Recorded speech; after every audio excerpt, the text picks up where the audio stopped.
नमस्कार दर्शक बंधु एवं रज पर पुणी हो पारे स्कूल खरा छुट्टी। तो चलतु पूरा डिटेल सहित जाना राज्य सरकार नुआ अपडेट नहीं आसी कि रज पर स्कूल खरा छुट्टी दिए बोली आकलन कर। चलतु पूरा डिटेल सहित जाना आम ये भिडियो माध्यम। तो जाना पूर्व मुझे कहबी कि आपण मैंने जदि आम चैनल को नुआ आसछंती निश्चिंत भाव में यही चैनल को गोटे लाइक शेयर सब्सक्राइब निश्चिंत भाव में करेंगे।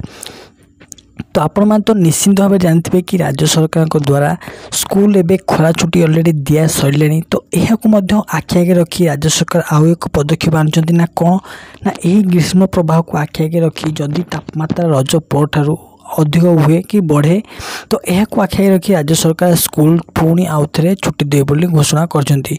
किंतु केउ डेट टू केउ डेट एपर्यंत आकलन करा जाय नहीं।